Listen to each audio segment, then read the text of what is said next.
네, 안녕하세요. 우리 두산 에너빌리티 주주 여러분들, 그리고 시청자 여러분들, 유미래입니다. 자, 어제는 6%에 가까운 강한 상승세를 보였던 두산 에너빌리티가 또다시 조정받는 흐름이 좀 연출이 됐습니다. 하지만 걱정하실 게 없고, 오히려 이 시점에서 제가 조심스럽게 말씀을 드리자면, 지금은 본격적인 상승 흐름이 시작되는 초입이고, 동시에 우리가 기회를 잡을 수 있는 중요한 구간이라고 생각합니다. 이미 오를 만큼 오르고 지금 눌림목이 나왔는데 다시 한번 지금 매수를 하는 게 맞나? 이렇게 생각하시는 분들도 계실 텐데, 최근 원전 관련 섹터가 다시 주목을 받고 있고 정책적인 수혜 그리고 글로벌 수요 확대, 이런 재료들이 점점 더 구체화되고 있습니다. 거기에 외국인과 기관 자금도 지속적으로 국내 증시로 유입되고 있고요. 코스피 지수도 3,000선을 지키면서 꾸준히 우상향 흐름을 보여주고 있는 만큼 시장 전체적으로도 분위기가 나쁘지 않습니다. 그래서 지금은 눌림목을 활용해서 전략적으로 접근할 수 있는 좋은 시점이라고 강조드립니다. 이제 시작일 뿐입니다. 이 흐름을 어떻게 잘 이어갈지 제가 계속해서 짚어드릴 테니까요. 너무 조급해하지 마시고 저와 함께 천천히 기회를 만들어 가셨으면 좋겠습니다. 우리가 지금 이번 주 흐름만 좀 보더라도 두산 에너빌리티가 약 11%에 가까운 상승세를 보여주고 있기 때문에 여러분들 지금 시점이 우리가 매집 기회다라고 다시 한번 좀 말씀을 드리겠습니다. 지금 원전 섹터 관련해서 우리 여러분들에게 제가 충분하게 좀 재료에 대해서 설명을 드리고 모멘텀도 설명을 드린 다음에 이번 주 한 주 남은 거래일 어떻게 우리가 대응 전략을 좀 짜야 되는지 기본적인 틀도 같이 말씀을 드릴 거예요. 그래서 우리 여러분들이 영상을 좀 끝까지 시청하셔서 수익을 극대화하실 수 있으시면 좋겠습니다. 자, 그러기 위해서 우리 여러분들 구독과 좋아요 한 번씩만 눌러주시면 감사하겠고요. 댓글도 한 번씩만 적어주시면 감사하겠습니다. 자, 그래서 지금 시점에서 원전 관련 섹터 중에서 가장 주목받는 대장주 그리고 주도주 역할을 하고 있는 종목이 바로 두산 에너빌리티입니다. 현재 시장에 관심이 집중되면서 자연스럽게 수급도 이 두산 에너빌리티로 쏠릴 수밖에 없는 상황이고, 외인과 기관의 자금도 지속적으로 한국 증시로 유입되고 있는 흐름이 나타나고 있는데요. 그리고 애초에 이 OBBB 법이라고 해서 추가적으로 이제 미국 증시에서 트럼프 서명만 남았고 상원과 하원에서도 모두 가결을 받아서 일단은 트럼프 서명만 남은 이런 법안이 있는데 이쪽 안에서도 재생에너지 말고도 지금 원전을 좀 밀어주겠다라는 이슈가 나오면서 추가적으로 원전 섹터가 좀 주목을 받고 있는 상황이고, 그 안에서 이제는 개인 투자자들이 미국 증시 쪽으로 빠져나가기도 쉽지는 않은 상황입니다. 그러다 보니 다시 한국 증시로 수급이 몰릴 수밖에 없고 실제로도 개인들의 유입이 꽤 많이 들어왔습니다. 그래서 지금 시점에서 수급이 다시 원전 섹터로 돌아온다면 그 중심에는 당연히 두산 에너빌리티가 있겠죠. 왜냐하면 이 종목이 원전 섹터에서 대장주 역할을 하고 있으니까요. 그렇다 보니까 향후 원전 쪽에서 수급이 더 몰리게 된다면 두산 에너빌리티가 제일 먼저 확실하게 수혜를 받을 가능성이 크다는 겁니다. 그래서 지금 우리가 전략을 어떻게 짜야 할지 보면요. 30일 이동평균선, 이 라인을 기준으로 한번 체크해 보는 게 좋겠습니다. 이 라인을 깰지 안 깰지 그 흐름을 보면서 저점 매수 기회를 노리는 전략이죠. 단기적으로는 여기 21선 부근까지 눌림이 나올 수 있기 때문에 거기서 한번 진입 타이밍을 볼 수도 있고요. 만약 31선까지 조정이 온다면 오히려 좋은 기회일 수 있습니다. 반대로 지금 매도해야 하나 이런 고민하시는 분들도 계실 텐데요. 31선을 이탈하지 않는 한 굳이 매도하실 필요는 없다. 이렇게 좀 말씀을 드리고 싶고, 그 전까지는 오히려 매수 쪽에 더 무게를 두는 게 좋다는 겁니다. 지금은 완전히 빠지는 흐름이라기보단 눌림목 구간에 가깝기 때문에 관망보다는 천천히 매수 포지션을 다시 세워가는 전략, 이게 지금 시점에서 가장 합리적이라고 생각됩니다. 그리고 제가 항상 여러분들께 매수 타점과 대응 전략을 꾸준히 공유해드리고 있죠. 아래 보이시는 소통방 링크 통해 들어오시면 보다 정확한 타점 안내와 실시간 대응도 도와드리고 있으니까요. 아직 입장 안 하신 분들은 꼭 참여해 주시고, 또 아직 구독과 좋아요 안 눌러주신 분들 계신다면 지금 바로 꾹꾹 눌러주시고 앞으로도 꾸준히 수익 보실 수 있도록 제가 계속해서 도와드릴 테니까요. 놓치지 마시고 소통방 입장과 채널 구독까지 꼭 부탁드립니다. 자, 자, 지금 우리 두산에너빌리티 단순히 원전 섹터만 가지고 있는 기업이 아니죠. 에너지 종합 기업답게 터빈이라든지 발전 설비 쪽에서도 다양한 사업을 전개하고 있습니다. 그래서 최근에는 터빈 관련 모멘텀도 계속해서 나오고 있는 상황인데요. 이런 점들을 제가 여러분들께 하나씩 소개해 드리면서 주가 흐름도 같이 좀 분석해 드릴 예정입니다. 그럼 지금 흐름 속에서 원전 섹터를 조금 들여다보면 두산에너빌리티는 이번 주에만 도합 약 10%에 가까운 상승세를 보여줬고, 같은 섹터 내 다른 종목들도 강한 움직임이 있었습니다. 현대건설, BHI 등 이런 종목들 역시 상승세를 보이면서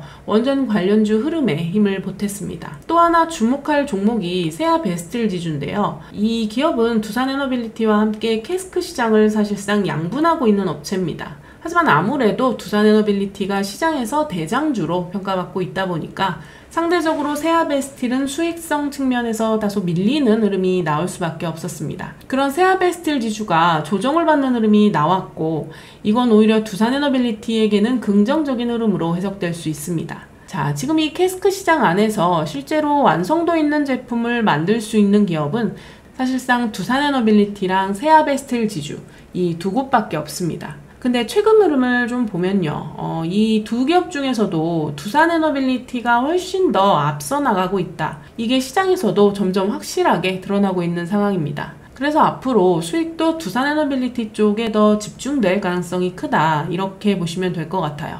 그리고 최근 원전주 흐름 중에 또 하나 눈에 띄는 종목이 있었죠. 바로 우리기술인데요. 원전 섹터 안에서 그동안 그래도 꾸준히 잘 따라주던 종목인데 화요일에 갑자기 14% 가까이 급락이 나왔습니다. 그럼 우리기술은 왜 이렇게 하락이 나왔는지를 좀 살펴보면 바로 김건희 여사 특검 관련 이슈가 겹치면서 심리적인 영향을 크게 받은 겁니다. 그럼에도 불구하고 우리기술은 MMIS, 즉 원자로 감시 및 제어 시스템 같은 핵심 기술력을 갖고 있는 기업이에요. 그래서 당장은 흔들렸지만 기술적으로는 다시 한번 반등을 노려볼 수 있는 종목으로 보고 있습니다. 자, 지금 원전 섹터 내 부가적인 종목들도 아직까지 재료가 살아있고 시장에서도 꾸준히 관심을 받고 있는 모습을 보여주고 있어요. 거래량도 일정 수준 이상 유지되고 있는 상황이라서 이런 흐름을 보면 대장주인 두산에너빌리티 역시 다시 한번 치고 올라갈 가능성이 크다, 이렇게 볼 수 있겠습니다. 특히 어제 거래량도 꽤 강하게 나와줬고, 이건 시장 참여자들의 관심이 여전히 유효하다는 뜻이겠죠. 그래서 지금 구간에서의 추가 상승 가능성 충분히 열려있다고 말씀드릴 수 있습니다. 그리고 최근 수급 흐름을 잠깐 보시면 개인 투자자들의 매수세는 다소 줄어든 반면에 외인 투자자들이 최근 3거래일 연속으로 매수 포지션을 잡아주고 있는 모습인데요. 이런 외인 수급 흐름도 긍정적인 시그널로 해석할 수 있겠습니다. 지금 기관들도 외인 수급에 맞춰서 같이 들어오고 있는 상황이고요. 전체적으로 보면 개인들의 매도세보다 더 강한 매수 흐름이 들어오고 있다 보니까 이번 주 초반에 이렇게 상승세가 나온 거죠. 그렇다면 이제 우리가 궁금한 건 어디서 다시 한번 지지를 받으면서 방향을 잡을 수 있을까? 이 부분인데요. 지지 구간으로 유력하게 볼 수 있는 자리는 바로 여기 7만원 선, 그러니까 직전 신고가 부근이라고 보시면 됩니다. 왜냐면 이전에 두산에너빌리티의 사장인 김동관 부회장이 산업부 장관으로 지명됐을 당시에 그 뉴스가 나오면서 한 차례 신고가를 찍었었고, 그 이후에 외인 수급이 빠지면서 윗꼬리를 달고 조정이 나왔던 흐름이 있었죠. 사실 그때는 재료가 반영된 이후에 리스크 해소 구간에 가까웠기 때문에 실질적인 의미에서의 고점, 즉 중요한 기술적 레벨은 7만원 선이 핵심 지지 라인으로 작용할 가능성이 크다고 저는 생각합니다. 자, 지금 흐름만 보면 그때까지는 가파른 상승세가 계속 이어질 가능성이 높다고 보고 있어요. 그리고 나서 7만원 선 부근에서 한번 지지를 받고 그 구간에서 다시 반등에 성공하게 된다면 이번에는 진짜 역대급 신고가 다시 한번 노려볼 수 있다고 생각합니다. 그래서 여러분, 지금은 진짜 축제 기간이자 기회 구간이에요. 이런 타이밍에 댓글 한 번씩만 남겨주시면 제가 영상 제작하는데 정말 큰 힘이 됩니다. 그리고 중요한 건 지금은 매도보다는 매수 포지션을 가져가야 할 시점이라는 겁니다. 왜냐면 제가 가장 걱정하는 게 뭐냐면요, 여기서 괜히 흔들리면서 투매 물량이 쏟아지는 상황이에요. 그래서 섣불리 매도 타점 잡지 마시라고 이렇게 계속 말씀드리고 있습니다. 물론 예외도 있을 수 있는 게 주가가 21선 아래로 눌려버린다거나 또 31선까지 조정이 나오는 흐름이 확인되면 그때는 제가 정확한 매도 타점 잡아서 다시 안내 드릴 거니까 너무 걱정하지 마시고 지금은 매수 전략 중심으로 포지션 잡아가시길 권해드립니다. 제가 꾸준히 강조드리고 있는 거 실질적인 근거 없는 매도 타점은 잡지 말자는 겁니다. 우리가 매수든 매도든 항상 근거 있는 타점에서 움직여야 한다는 거예요. 지금은 바로 매수에 대한 근거가 충분한 구간입니다. 그래서 지금은 매도보다는 매수 전략에 집중하셔야 한다고 계속 강조드리는 거고요.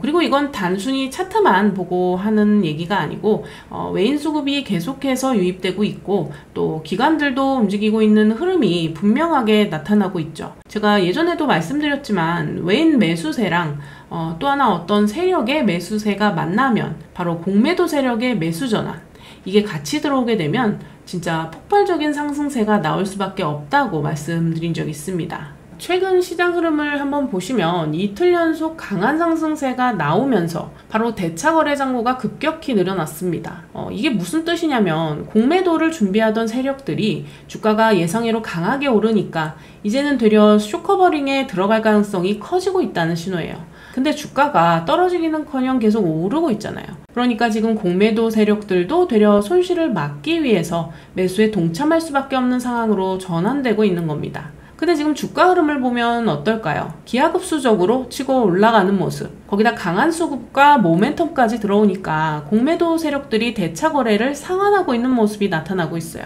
이게 무슨 말이냐면 주가가 계속 올라갈 것 같으니까 공매도 세력들이 미리 손절을 하고 있다는 겁니다. 지금처럼 원전 섹터가 강하게 올라가는 구간에서는 주가가 더 올라가면 갈수록 공매도 세력들은 손실이 커질 수밖에 없기 때문이에요. 그래서 지금 그쪽 세력들도 미리 청산하고 도망치고 있다, 이렇게 보시면 됩니다. 결국 지금은 외국인 매수세 플러스 공매도 청산 물량 플러스 원전 섹터 모멘텀, 이렇게 3박자가 맞아 떨어지고 있는 거예요. 그럼 우리가 기대해 볼 수 있는 흐름은 바로 신고가 돌파입니다. 두산에너빌리티 현재 74,100원 부근이 직전 최고가인데 이 자리를 넘어서게 되면 윗구간의 매물대가 거의 없기 때문에 급등 흐름이 한 번 더 나올 가능성이 충분합니다. 다만 여러분도 아시다시피 주가는 절대 일직선으로만 가지 않습니다. 중간중간 변동성, 눌림목, 또 조정 파동은 반드시 동반될 수밖에 없어요. 그래서 우리가 꼭 봐야 할 게 바로 N자 파동,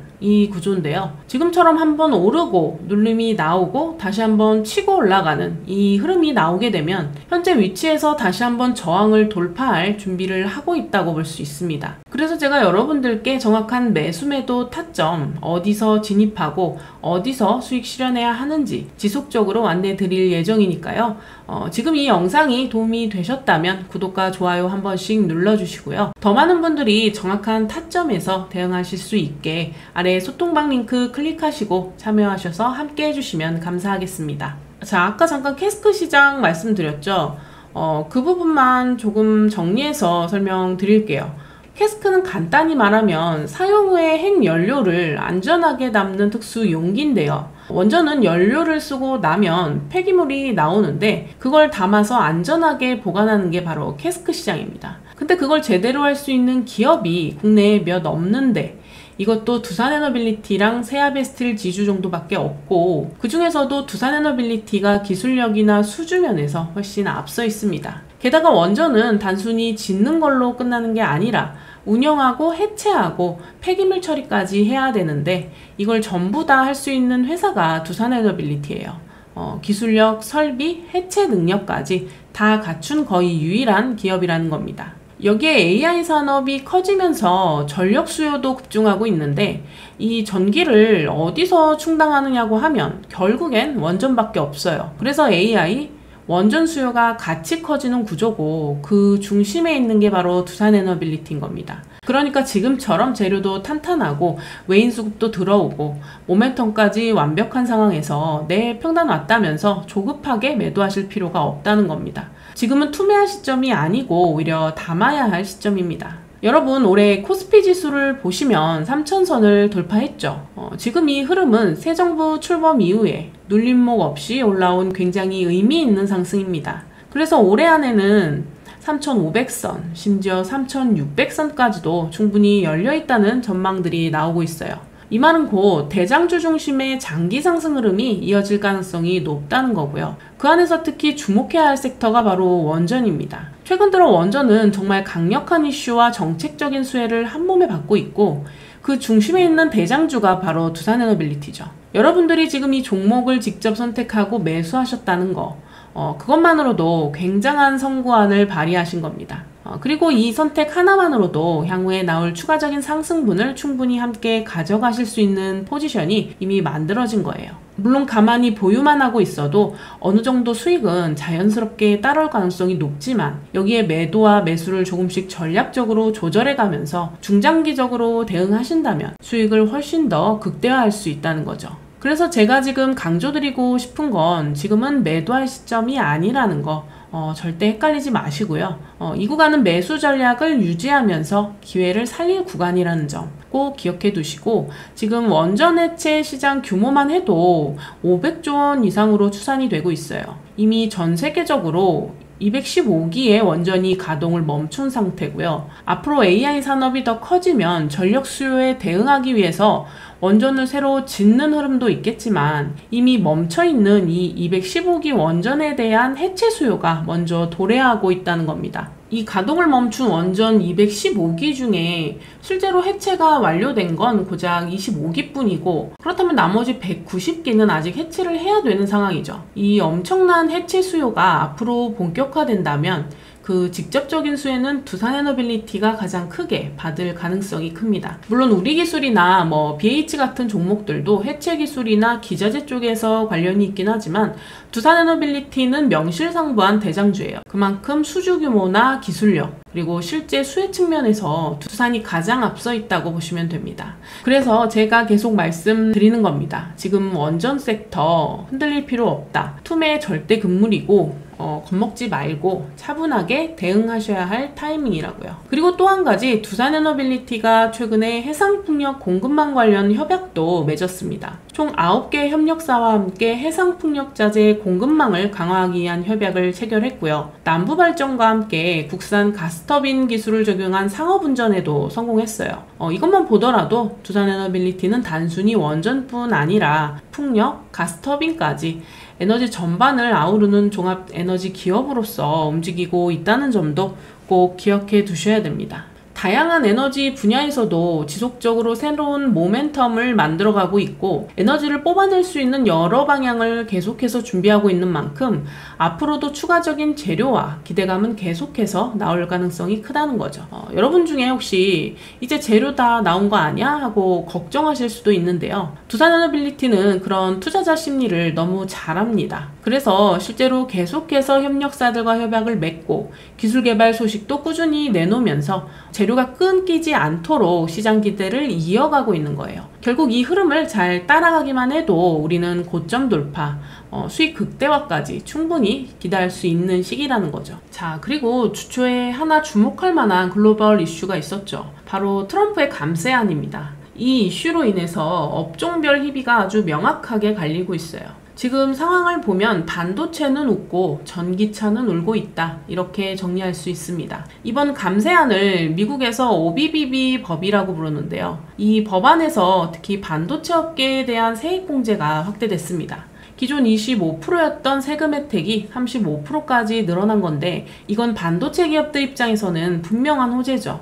반면에 전기차 업계는 좀 상황이 다릅니다. 인플레이션 감축법 때문에 일부 세제 혜택이 축소될 수 있다는 우려가 나오면서 전기차 관련주는 다소 타격이 예상되고 있는 상황이에요. 결국 이 흐름은 우리가 계속 주목하고 있는 AI 반도체 시장과도 연결됩니다. 반도체에 유리한 글로벌 정책이 계속 이어지고 있다는 건 AI 관련 반도체 기업들에게도 긍정적인 바람이 계속 불고 있다는 뜻이죠. 요즘 AI 산업이 급성장하면서 전력 수요도 같이 급증하고 있잖아요. 근데 이 전력을 어디서 충당하느냐 하면 결국 현실적인 대안은 원전밖에 없습니다.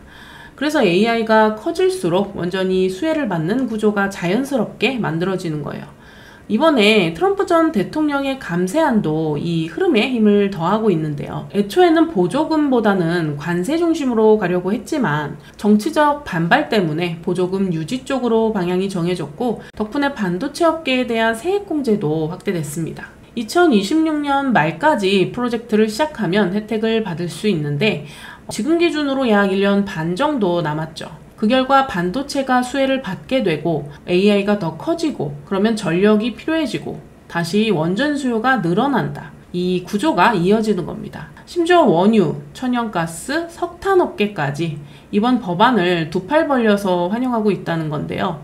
왜냐면 에너지 수요가 커지면 당연히 전통 에너지 자원들도 덩달아 주목받을 수밖에 없으니까요. 결국 이런 상황에서 두산에너빌리티처럼 원전 대장주를 들고 계신 분들은 지금 절대 매도할 시점이 아닐 수밖에 없는 겁니다. 오히려 기회를 더 길게 보고 가져가야 될 타이밍입니다. 자, 지금처럼 두산에너빌리티가 강한 상승 흐름을 보여주는 구간에서는 절대 투매가 나오면 안 됩니다. 이럴 때일수록 흔들리지 않고 우리가 매수 포지션을 유지하는 게 중요하다는 것 꼭 기억해 주세요. 이번 주 좋은 분위기에서 끝이 아니라 남은 거래일부터 다시 한번 추가 상승 흐름이 나올 가능성이 충분히 있습니다. 그래서 지금은 수익을 크게 가져갈 수 있는 타점이 왔다. 저는 그렇게 보고 있습니다. 결국 지금 우리가 짜야 할 전략은 매수 중심 전략, 조정 구간이 오더라도 오히려 기회로 보고 담아가는 전략으로 접근하셔야 됩니다. 오늘은 이렇게 두산에너빌리티 흐름을 함께 짚어보는 시간을 가져봤고요. 정확한 타점 관련해서는 제가 내일도 영상 올려드릴 거니까 구독과 좋아요 한 번씩 눌러주시고, 실시간으로 매수 매도 타점 그리고 대응 방향성 좀 빠르게 확인하고 싶으신 분들은 아래 소통방 링크 통해서 바로 입장해 주시면 됩니다. 다음 영상에서는 더 좋은 재료, 더 강한 모멘텀 들고 여러분들이 수익 보실 수 있게 확실하게 도와드릴 테니까 꼭 같이 가셨으면 좋겠습니다. 자, 오늘도 끝까지 시청해 주셔서 정말 감사드리고요. 지금까지 유미래였습니다. 감사합니다.